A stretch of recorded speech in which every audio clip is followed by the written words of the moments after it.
নমস্কার, কেমন আছো তোমরা সবাই? পায়েলের সংসারের একটি ছোট্ট ব্লগে তোমাদের সবাইকে স্বাগত জানাই। আজকে সকালে কিন্তু ঘুম থেকে উঠে চলে এসেছি বাজারে। অনেক কিছুই নেওয়ার আছে। তো বাজারে আসার কারণ হচ্ছে কিট্টু এখন ঘুমিয়ে আছে। আমি অনেকটা লেটেই উঠেছি যেহেতু প্রচণ্ড বৃষ্টি হচ্ছিল। তারপর আবার কিট্টুর জ্বর আসছে। রাত্রিবেলায় প্রচণ্ড জ্বর ছিল, ঠিকঠাক ঘুম হয়েছিল না। তো অনেকটা লেটে উঠেছি, আর ওকে যেহেতু স্কুলে পাঠাবো না সেই জন্যই কিন্তু একটু লেটেই উঠেছি। তো ভাবলাম যে ও যখন ঘুমিয়ে আছে, সকালবেলায় কিন্তু চাটা করে খেয়ে এসেছিলাম, ভাবলাম ও যখন ঘুমিয়ে আছে একটু বাজার থেকে ঘুরে আসি। তো বাজার থেকে আলু, লঙ্কা, মাছ নিয়েছিলাম। যেহেতু কিট্টুর জ্বর এসেছে, কিছুই খেতে চাইছে না, তো যেহেতু মাছ ভাজা খেতে ভালোবাসে তো ভাবলাম আজকে করে দেবো। তো সেই জন্যই মাছটা আনার, তার সঙ্গে কিন্তু চিড়েটা এনেছিলাম। চিড়ে ঘরে থাকলে কিন্তু অনেকটাই সুবিধা হয়। কখনো কখনো জলখাবারে চিড়ে ভাজা করে নিলেও হয়, আবার কখনো দই চিড়ে খেয়ে নিলেও হয়। আর ভিডিওর জন্য কখনো কখনো চিড়েটা লাগে, সেই জন্য কিন্তু ঘরে একটু বেশি করেই এনে রাখলাম। আমার মনে হয় যে একটু বেশি করে ঘরে এনে রাখাটাই ভালো। এই রোজ রোজ যাওয়া মানে জিনিসগুলো টেনে আনা একটু মুশকিল হয় আমার পক্ষে। মানে এক হাতে ফোন থাকে, টাকার ব্যাগ থাকে, ছাতা থাকে, এই যে বৃষ্টির টাইম ছাতা থাকে, তার উপর আবার এতগুলো জিনিস নিয়ে আসতে হয়, তো একটু টেনে আনা মুশকিল হয়। তাই রোজ রোজ বাজারে যাওয়া কিন্তু মুশকিলই হচ্ছে। যদিও আমাকে রোজই যেতে হয় না, রোজই যেতে হয়, কারণ কিছু না কিছু আনতেই হয়, কিছু না কিছু লাগেই সেই জন্য। তো চিড়েটা অর্ধেকটা ঢেলে রাখলাম, আর তো আটবে না, তো এইটা আবার ওই সেলফের মধ্যে রেখে দেবো, না হলে আবার মুশকিল। ওখানে যেহেতু কাঁচ লাগানো আছে তো কোনো রকম ভয় নেই, এটা রেখে কিন্তু কাঁচটা লাগিয়ে দেবো। আর এই চিড়েগুলো দেখে কিন্তু হাজব্যান্ডের কথাই মনে পড়ছিল, কারণ ও যখন থাকে শ্বশুরবাড়ি যখন থাকে তখন হয় না, মানে সবার মধ্যে সব কিছু তো হয় না। তো এবার যখন আমরা কোয়ার্টারে থাকতাম বা এখানে যখন এসে থাকছি, তখন কি হয়, ওকে কিন্তু রোজ সন্ধ্যাবেলা আমি একটু করে চিড়ে ভাজা করে দিতাম। মানে ছিলাম এখানে ওর সঙ্গে প্রায় 15 দিন মতো ছিলাম। তো 15 দিনের মধ্যে 10 দিনই ওকে আমি চিড়ে ভাজাটা করে দিয়েছি। কোনো দিন সকালে করে দিয়েছি, কোনো দিন সন্ধ্যাবেলায়। ও খেতে এতটা ভালোবাসে, সবাই চিড়ে ভাজা খেতে ভালোবাসে, আসলেই করা হয় না। কিন্তু ও যেহেতু থাকে না বাড়িতে, এবার যে কটা দিন থাকে আমার মনে হয় যে যদি একা থাকে তখন মনে হয় যে আমি সব কিছু ওকে রান্না করে দিই যেগুলো খেতে ভালোবাসে। কারণ এই যে আবার 3-4 মাসের জন্য গেল, ওখানে গিয়ে তো আর কেউ ওকে করে দেবে না আলাদাভাবে, যা রান্না হবে তাই কিন্তু ওকে খেতে হবে। তো যাই হোক, এদিকে দেখো আদা আর লঙ্কা আর আলুটা ঢেলে নিলাম, আদাটা আর লঙ্কাটা কিন্তু ফ্রিজে রেখে দেবো। আর মাছটা কিন্তু আপাতত এখন ফ্রিজেই রাখবো, কারণ এখন তো সকাল ওই 9টা বাজে, এই 9টার সময় তো রান্না করতে পারবো না, এত সকালে রান্না করে থাকবেও না, মানে থাকবে না বলতে সকালের কিছু একটু খাবার করতে হবে। দুপুরবেলায় সেই খেতে খেতে 1টা-1.5টা বেজে যাচ্ছে, অতক্ষণ তো আর না খেয়ে থাকা যাবে না। তো দেখা যাক কী করি সকালবেলায়, যদিও আমাকে একটা রান্নার ভিডিও করতে হবে। ওই যে বলছি না, বিকেলে রান্নার ভিডিও আর বানানোই হচ্ছে না, সেই জন্য কিন্তু এই স্ট্রাগলটা আমার বেশি হচ্ছে। এই সকালবেলায় উঠে ভিডিও বানিয়ে রান্না করে আবার কিন্তু এডিট করে দুটোর মধ্যে আপলোড করা, সেই জন্য ভেবেছি যে আজ থেকে চেষ্টা করব। রোজই বলি আজ থেকে কাল থেকে, এই কাল করে কিন্তু আমার কোনো কিছুই ঠিক হচ্ছে না, তবুও চেষ্টা করব আজ থেকে একদম ঠিকভাবে চলার। এই কথাটা অনেকবার বলি, আমার নিজেরই হাসি পাচ্ছে। তো যাই হোক, এগুলো এখন ফ্রিজে রেখে আসে, তারপর কিন্তু ওদিকে আবার এসে কিট্টুকে তুলে দিয়েছি। কিট্টু এতক্ষণে ঘুম থেকে উঠলো, ততক্ষণে ওর দুধটা গরম করে নেব। আর এই দুধটা ঠান্ডা করতে তো সময় লাগবে, তো ভাবলাম ওকে ততক্ষণে ব্রাশ করে দেবো। দুধটা ঠান্ডা বসিয়ে কিন্তু কিট্টুকে ব্রাশ করিয়ে দেবো। আর আমার কিট্টুর কথা বলতে গিয়ে, মানে কিট্টুর যেহেতু জ্বর ছিল, তো অনেকেই কিট্টুর জন্য বলেছে কিট্টু যেন তাড়াতাড়ি ভালো হয়ে যায়, সুস্থ হয়ে যায়। তো তোমাদেরকে কি বলবো, শুনেই ভালো লাগে যে নিজের কিছু মানুষ আমি তৈরি করতে পেরেছি। মানে ব্লগ চ্যানেল থেকে কি পেয়েছি আমি জানি না, তবে কিছু কাছের মানুষ পেয়েছি যারা আমার সুখে দুঃখে আমার সাথে থাকছে। আমার ছেলেটার জন্য অন্তত ঠাকুরের কাছে প্রার্থনা করছে যেন ছেলেটা ভালো হয়ে যায়। তো তোমাদেরকে কি বলবো, অনেক ধন্যবাদ জানালেও কিন্তু কম হয়। আর তোমাদের এই কমেন্টগুলো কিন্তু আমাকে মানে কাজের প্রতি আরও আগ্রহ বাড়িয়ে দিচ্ছে, আরও কিন্তু বেশি করে কাজের প্রতি মন দিচ্ছে আমাকে। একটা কমেন্ট কিন্তু আজকে আমার কাছে এসেছে, কমেন্টটা পড়ে কিন্তু আমার মনটা খুব খারাপ হয়ে গেছে। অর্পিতা দি, তার নাম, দিদির নাম হয়তো অর্পিতা। তো অর্পিতা দিদি কিন্তু একটা কমেন্ট করেছে যে কিট্টুর তো শরীরটা খারাপ, অসুস্থ হয়েছে, তুমি কিন্তু ওকে কী সুন্দর সেবা করতে পারছো, কিন্তু আমি পারি না। মানে সেই দিদি তার ছেলেকে সেবা করতে পারে না বা কাছে থাকতে পারে না। তো আমি কমেন্টটা পড়ে আমি অবাক হয়ে যাই। তো আমি দিদিকে কিন্তু রিপ্লাই দিয়েছিলাম সঙ্গে সঙ্গে, কেন তুমি ছেলের কাছে থাকতে পারো না। তো দিদি জানায় যে দিদির ক্যান্সার আছে, তাই দিদিকে বেশিরভাগ সময়টাই হসপিটালে থাকতে হয়, বাচ্চার সঙ্গে সেভাবে সময় দিতে পারে না। শুনে এতটা খারাপ লাগছে, দিদির ছেলের বয়স 5 বছর।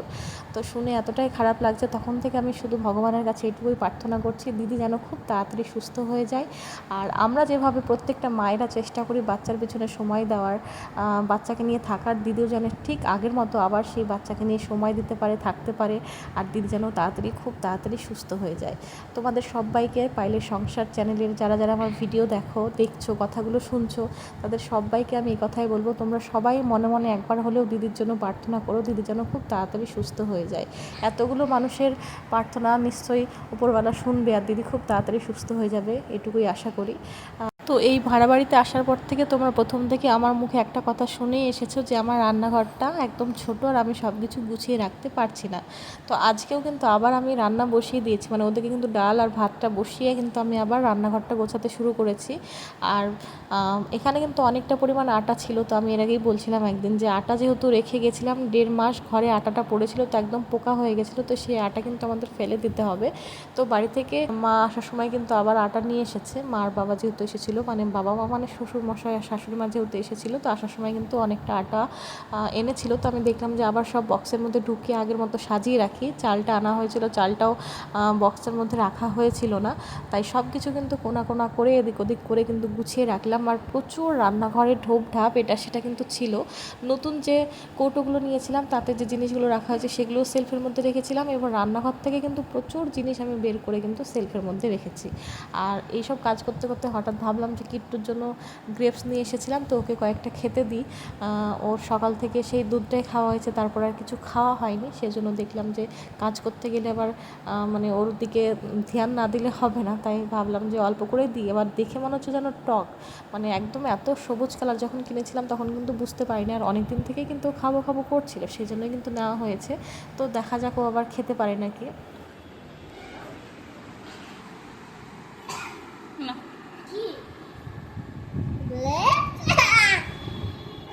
খেয়ে দেখো তো, একটু গরম হোক নাকি ঠান্ডা, গরম হলে খাবে। হ্যাঁ কিউটি বাবা, টাকা টুকু টুকু টুকু টুকু টুকু। লেটগুলো তেমন বলিতে দিতে বলিতে ভালো যাবো। ঠিক আছে। এখানে কি বলে জানতে গেলেছে এটা? এটা এটা কি করে এনেছে? ওটা বাজার থেকে এনেছে, খাও তুমি। হ্যাঁ, তো আঙুরগুলো দেখে তো কিন্তু খুব খুশি হয়ে গেছিলো কিট্টু, তবে খেতে গিয়ে খেতে পারছিল না, কারণ আঙুরগুলো যখন ও খায় তখন আমাকে ডেকে বলছে মাম্মা আঙুরের মধ্যে কিন্তু বাদাম আছে। আমি কিন্তু কিছুতেই বুঝতে পারছি না যে আঙুরের মধ্যে বাদাম কি করে গেল। আমি ভাবছি হয়তো কোনো কারণে বাদাম হয়তো পড়েছে বাটির মধ্যে। তারপর আমি ওর কাছে গিয়ে দেখি যে আঙুরের মধ্যে ছোট ছোট বীজ আছে, দুটো করে, প্রত্যেকটা আঙুরে দুটো করে বীজ আছে। তো সেই জন্য কিন্তু ও বলছে যে আঙুরের মধ্যে বাদাম আছে। তো সেগুলো কিন্তু আমি ওকে ছাড়িয়ে দিলাম, পরে কিন্তু খেয়েছিল, প্রথমের দিকে খেতে পারছিল না। তারপর আমি যখন গিয়ে দেখলাম, তারপরে বীজগুলো মাঝখান থেকে ছাড়িয়ে দেওয়ার পরে ও কিন্তু খেয়েছে গ্রেপসগুলো, আর অল্পই দিলাম, যেহেতু ওর হালকা জ্বর, তো বা জ্বর মুখে কিন্তু টকটক জিনিসটা খাওয়া উচিত নয়। আর যদিও গ্রেপসটা খুব একটা টক ছিল না, আমি টেস্ট করেছি, তাও কম করেই দিলাম।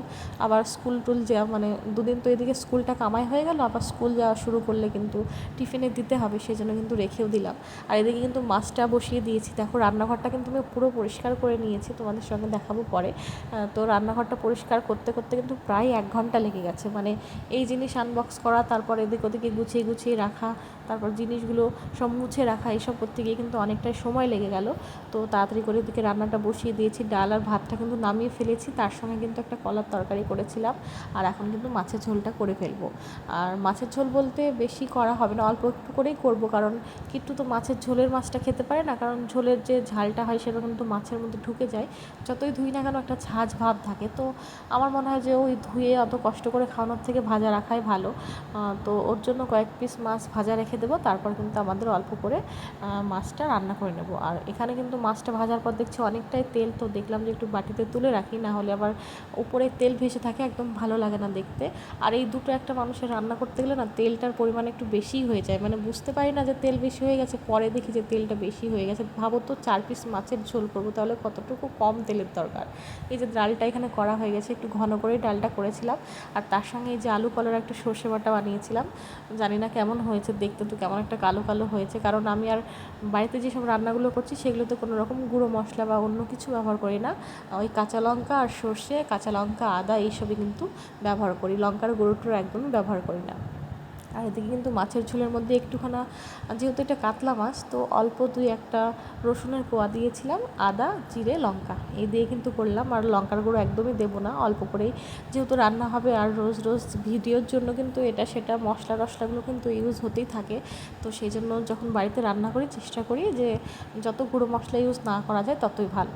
তাসিনা, শ্রেয়া, রূপসা, রিয়া, সংহৃতি, অর্পিতা, তোমরা সবাই আমাকে কমেন্ট করেছো, তোমাদেরকে অনেক ভালোবাসা জানালাম আমার তরফ থেকে। আর তোমরা আমাকে কমেন্টে অনেক ভালোবাসা জানিয়েছো, তার জন্য অনেক ধন্যবাদ। আর অর্পিতা যে দিদি, তোমাকে বলবো যে সবসময় তুমি বুকে সাহস রাখো, মনে সাহস রাখো, একদিন সব কিছু ভালো হবে। পজিটিভ চিন্তাভাবনা করো, সব কিছু পজিটিভ হবে, এটুকুই বলার। আর ওপরওয়ালা তো আছেই, নিশ্চয়ই ভালো কিছুই করবেন। তো যাই হোক, এদিকে কিন্তু মাছের ঝোলটা বসিয়ে কিট্টুর জন্য একটু স্নানের জল গরম বসিয়েছিলাম। যেহেতু বৃষ্টির দিন, বুঝতেই পারছো ট্যাঙ্কের জল কিন্তু খুব ঠান্ডা। আর আমি তো বলেইছিলাম যে আমার কিট্টু একদম গরমের সময়েও একদম ট্যাঙ্কের জলে স্নান করতে পারে না, একটু হলেও আমাকে জল গরম করতেই হবে। তো সেই জন্য জল গরম করে রেডি করে রাখলাম। এই যে মাছটা দেখছো, মাছে জলটা দিয়ে মাছগুলো ফুটতে দিয়ে কিন্তু ওকে আমি স্নান করিয়ে দেবো। আর বাড়ি থেকে এসে থেকেই এই যে খুব একটা অনিয়ম হয়ে গেছে, মানে আগে আমি 1টার মধ্যেই দুপুরের খাবার দাবার সব করে ফেলতাম, মানে খাওয়া হয়ে যেত 1টার সময়, ঠিক 1টার সময় কিন্তু কিট্টুকে খেতে দিতাম। আর এখন কিন্তু খেতে খেতে 2:30-3টে হয়ে যাচ্ছে। তো চেষ্টা করবো আস্তে আস্তে নিজেকে সব কিছু ঠিক করার। আর কোশ্চেন অ্যান্সারের যে ভিডিওটা বানাবো বলেছিলাম, সেটা আমি নিশ্চয়ই বানাবো। তার জন্য কোশ্চেন এখনও সেইভাবে আসেনি, 2-3টেই কোশ্চেন এসেছে। আগের দিনেও কিন্তু ব্লগে একটা কোশ্চেন এসেছে, তো কোশ্চেনগুলো আমি আর পড়লাম না। তো অনেকগুলো যেদিন কোশ্চেন হবে সেদিন নিশ্চয়ই তোমাদের সব কোশ্চেনের আমি অ্যান্সার দেবো, সব কমেন্টগুলো পড়ে যেখানে যেখানে কোশ্চেন আছে সব কিছুরই উত্তর দেবো। তো এখানে কিন্তু 4 পিস মাছই রান্না করবো, আর 3 পিস কিন্তু রেখে দিলাম, যেহেতু আমরা 3টে মানুষ। এবার 3টে মানুষের তো 6 পিস মাছের দরকার। আর ঝোলের মাছটা খাবো আমি আর মা। এবার যদি আমি 2 পিস কিট্টুর জন্য তুলে রাখি, তাহলে ঝোলে কিন্তু 5 পিস থাকবে। এবার 5 পিস থাকলে কি হবে, না আমি 3 পিস খেতে পারবো, না মাকে 3 পিস দিতে পারবো। কারণ আমি যদি মাকে 3 পিস দিই, তাহলে হয়তো মা ভাববে যে আমি বেশি খাবো, বৌমাকে দিই। এবার আমি যদি 3 পিস খেতে যাই, তখন আমার খারাপ লাগবে যে আমি রান্না করে আমি নিজে নিজে 3 পিস খেয়ে নেবো। সেই জন্য কিন্তু কী করলাম, দুজনের জন্য 2 পিস 2 পিস করে রান্না করলাম। দুপুরে 1 পিস, রাতে 1 পিস করে দুজনে 4 পিসে হয়ে যাবে। আর ছেলের জন্য 3 পিস ভাজা রাখলাম। এখন ওকে 1 পিস বা 2 পিস ভাজা খাইয়ে দেবো, রাত্রিবেলা একটু গরম করে আবার রাত্রিবেলায় ভাতের সঙ্গে খাইয়ে দেবো। আর ভাতটা কিন্তু আজকে একসঙ্গেই করে রাখলাম, কারণ আজকে ভাবনা চিন্তা আছে বিকেলবেলায় ভিডিও বানাবো। বিকেলবেলায় ভিডিও বানিয়ে সন্ধ্যাবেলায় সন্ধ্যা দিয়ে তারপর চাটা খেয়ে তারপর আবার ধরো কিট্টুকে পড়তে বসাতে হবে। তো সেজন্য মাছ যেহেতু আছে, মাছের সঙ্গে তো রুটি টুটি খাওয়া যায় না, তাই ভাবলাম যে একবারে ভাতটা করেই রাখি, রাত্রিবেলা একটু ডাল টালগুলো গরম করে খেয়ে নেব। আর তার মাঝে আমার একটা অভ্যাস আছে, রান্না করতে করতে কিন্তু আমি একদম দাঁড়িয়ে থাকি না বা বসে থাকি না। রান্না করতে করতে যত থালা বাসন হয় টুকটাক ধুতেই থাকি। এই দিয়ে কিন্তু 3বার রান্না বসে 3বার ধোয়া হয়ে গেল, আর একবার লাস্টে ফাইনাল ধোবো, তাহলেই হয়ে যাবে। আর এইভাবে ধুতে থাকলে কি বলতো, একসঙ্গে অনেক থালা বাসন হয় না। আর আমার বেসিনটা তো অনেকটাই ছোটো, এবার অনেক থালা বাসন হলে না 3-4বারে ধুতে হয়, খুব মুশকিল হয়। আর এই যে রান্নাঘরটা গুছিয়ে ফেলেছি, মনটা এত ভালো লাগছে যে রান্নাঘরটা এতদিনে আমার মনের মতো হলো। তবু এই যে বড় বড় কৌটোগুলো দেখছো, ওগুলো যদি আমি সরাতে পারতাম, ওগুলো রাখার যদি জায়গা হতো, তাহলে কিন্তু আমি ওগুলোও সরিয়ে দিতাম। আসলে আমাদের ঘরে যে খাটের তল আছে, মানে খাটের নিচে তো অনেক কিছুই রাখা যায়।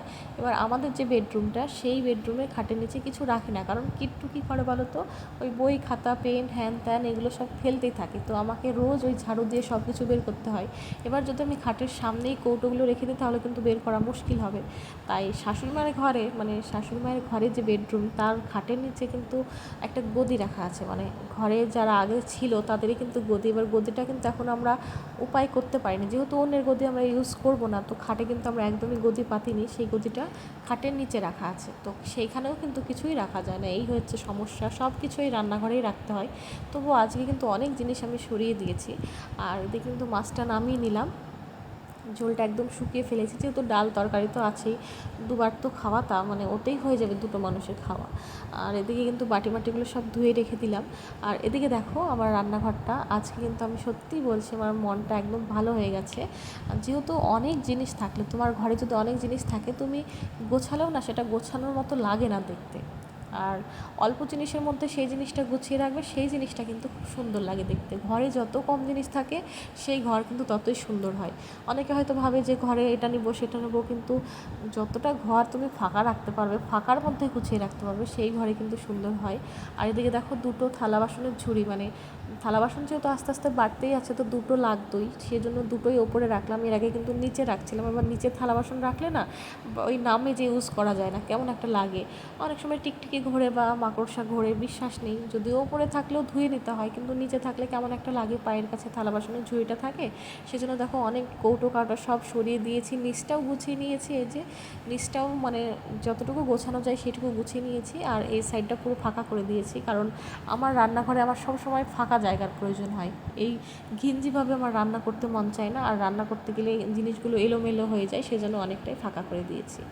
আর ওদিকে কিন্তু রান্নাঘরে সব কাজ করে ফেলেছি, আর এখন কিট্টুকে স্নান করালাম গরম জল। যেহেতু গরম জলে হাত পা মুছিয়েছিলাম, স্নান করানো হয়েছিল না। আজকে যেহেতু জ্বরটা মানে একটু কম ছিল, সকাল থেকে জ্বরের পরিমাণটা একটু কম ছিল, সেই জন্য কিন্তু ওকে স্নানটা করিয়ে দিলাম, জল গরম করেই করিয়েছি।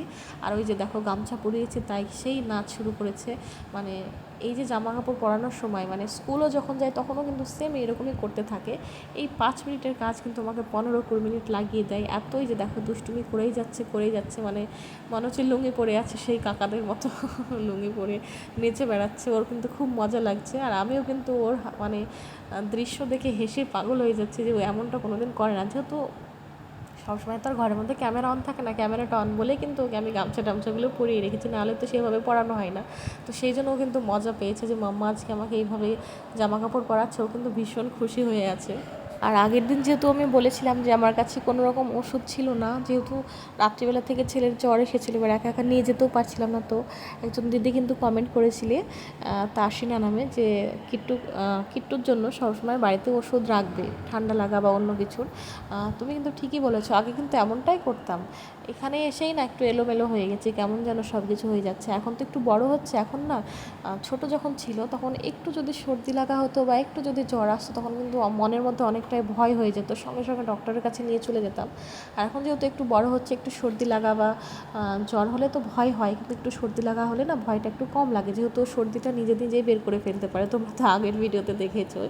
আর শ্রেয়া যে বোন, সে তো মানে একটা কমেন্টও করেছে যে এই সিনটা দেখে কিন্তু খুব হাসি পেয়েছে ওর, তো ওই রকমই করে সারাটা দিন, কিন্তু ওই রকমই করে। তো আমি ভাবছিলাম যে আগের দিন যে ব্যাপারটা হয়ে গেল, তারপর থেকে আমার মনের মধ্যে এটাই আছে যে এবার থেকে কিন্তু আমি সব কিছু ঘরেই রেডি করে রাখবো। যখন কিট্টু ছোট ছিল না, তখন কিট্টুর যে বাড়িতে এত ওষুধ ছিল, মানে আমাদের গোটা বাড়ি শুধু ওষুধেই ভর্তি ছিল। মানে ইউজ না করা সব কিছু কিন্তু আগে থাকতে রেডি করা থাকতো, তবে এখন এসে আর সেগুলো আর হচ্ছে না।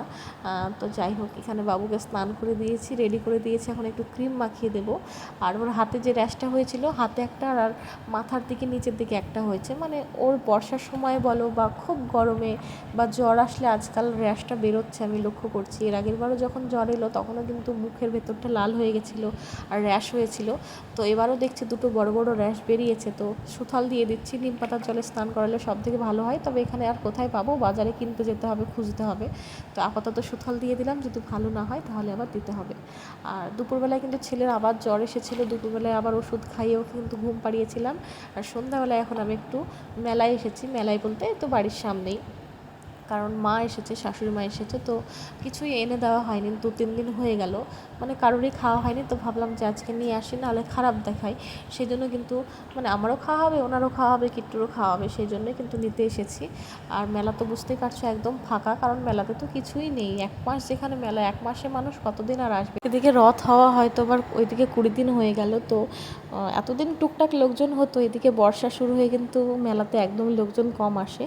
তো যাই হোক, এখানে জিলাপিটা নিয়ে এসেছি, আর আমিও তো খেতে অনেকটাই ভালোবাসি, তার সঙ্গে কিন্তু অন্য একটা জিনিসও এনেছি। আর জিলিপি আন থেকেই কিন্তু আরেকটা সিন হয়েছে, মানে যে কাকু বিক্রি করছিলেন, উনি কিন্তু, ওনাকে আমি জিজ্ঞাসা করে ভিডিওটা করছিলাম, কারণ আমি যে কোনো জায়গায় কাউকে ভিডিও করতে নেওয়ার আগে তাকে কিন্তু জিজ্ঞাসা করে পারমিশন নিয়ে করি। তো উনি বলছিলেন যে হ্যাঁ করো, ভিডিও করলে অসুবিধা নেই। তো লাস্টে এসে উনি বলছেন কি, ভিডিওটা তুমি কি ছাড়বে কোথাও? আমি বলছি হ্যাঁ, আমার তো চ্যানেল আছে, সেই জন্যই তো ভিডিও করা, না হলে আর কেন করবো। তখন বলছে যে আগে বললে না, তাহলে কিন্তু আমি দাড়ি গোঁফটা কেটে আসতাম, চুলটা কেটে আসতাম। তো যাই হোক, উনি কিন্তু মজা করছিলেন। আর তার সঙ্গে নিয়েছিলাম এই জিনিসটা। আগে যখন আমরা টিউশন যেতাম বাসে করে, তো বাসের মধ্যে কিন্তু যারা ওই যে আসে না, কি বলে ওদেরকে, চকলেট মকলেট থাকে সঙ্গে, বিভিন্ন রকমের তেলে ভাজা থাকে, পাঁপড় থাকে, গাঠিয়া থাকে, তাদের কাছে কিন্তু এই জিনিসটা আমি একবার খেয়েছিলাম।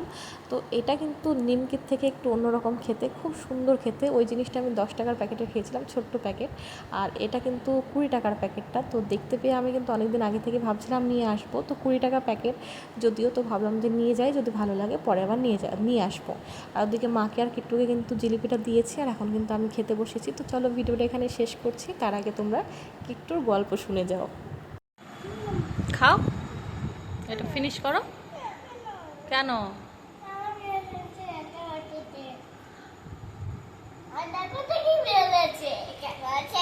উঠে এসো, এখানে উঠে এসো।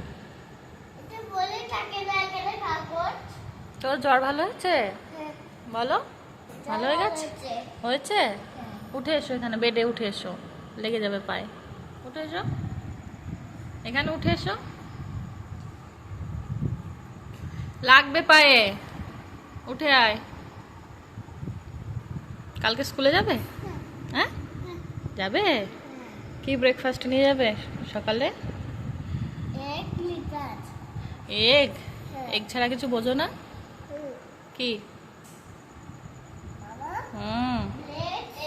ব্লেড এগ না, এগ অমলেট। খাবে? রাত্রিবেলা কি খাবে? ফিশ আছে, গরম করে দেবো, ভাত দিয়ে খেয়ে নেবে। ফোন দেখতে দেবো না। তোমার দুদিন জ্বর ছিল তাই দিয়েছিলাম, তুমি খাচ্ছিলে না তাই। এখন তোমার জ্বর ভালো হয়ে গেছে, তাহলে আর ফোন দেখতে হবে না। ঠিক আছে ঠিক আছে, তখন দেখা যাবে।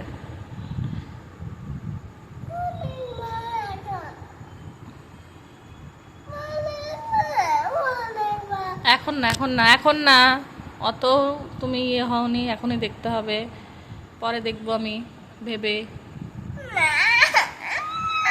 তাহলে টিভিটা কাউকে দিয়ে আসবো, নিচে ঘরে জেম্মাকে দিয়ে আসবো টিভিটা।